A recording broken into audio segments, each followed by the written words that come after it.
nervous. I was anxious. I had butterflies.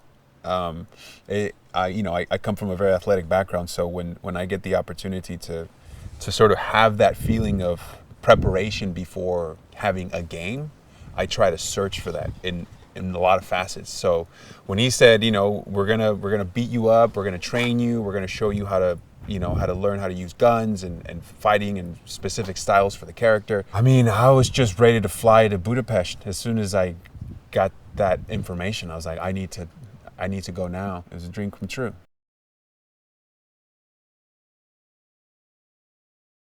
I love the immersion of it. I love being able to sort of learn new skills and apply them and, train for 2-3 months for a 30-second clip. I'd never be able to pull it off if I didn't have that, those weeks of training or those months of training.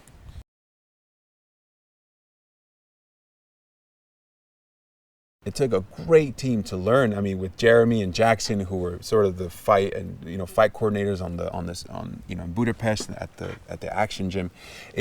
It was, I took it as a badge of honor to be able to sort of coexist with these stunt people, the stunt community, and to be able to, say, hey, I can try. I'm not sure if I can do it, but I can try. And I think there was one moment where Jeremy Minas, who said at a certain point I had to do a role, and I was feeling sort of very down. I was doubting myself, and obviously because I was comparing myself to the stunt guys. But Jeremy comes up and he's like, you can do it. Come on.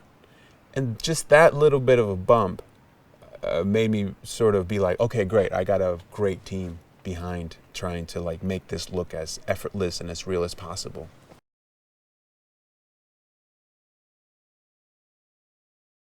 We had rehearsed all these fights, and then, they keep evolving day to day, and then you get to set, and then all the dances, or at least you've learned them ahead of time, and you show up, and then they throw the smoke at you, and you can't see nothing. Nothing. You can't see. You're talking about having to disarm a man and having another guy coming at you with an axe. And when you're dancing on the stage without the smoke, it's easy. And then you put the smoke in, and you're really in that space now. You're in that space of trying to survive. And so, yeah, that was it.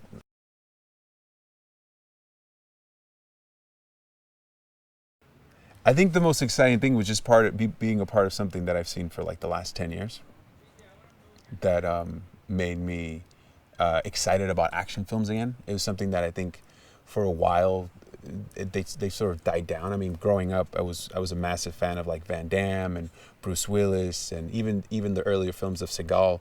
That just to have a little a stripe in that sort of linear stories of great action films, I was like, that's good. My dad gets to see it, my uncles get to see it, my cousins get to see it, and they are massive action buffs.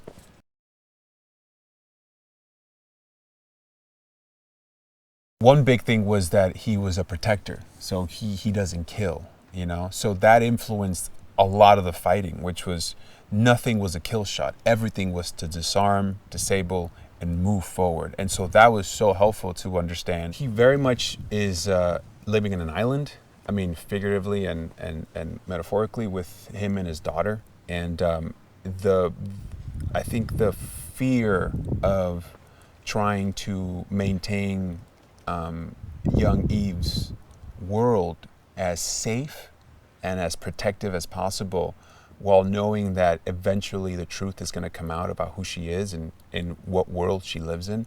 And so that, I think, that mask that he carries with him, about everything is good, and then immediately gets turned upside down when they come after her, or come after both of them.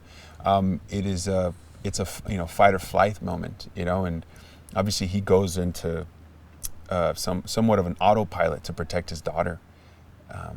But it is, I think as a parent, it's just a lot more pressure to make sure that your child is safe from a world that eventually is going to come and get them.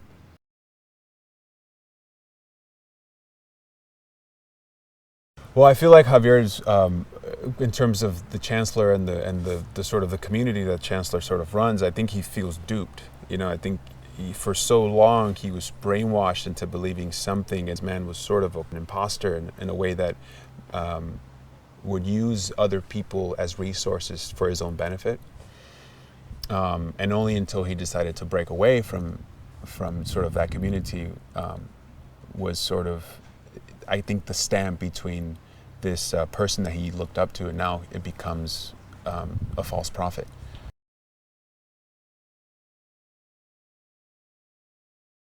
The action. I mean, the action, I think, but also what made, I think, John Wick so special was that it was based on a very simple premise, which is the longing of a spouse through a dog that ends up getting sort of killed in a very shameless crime, and that sort of sparked this entire thing.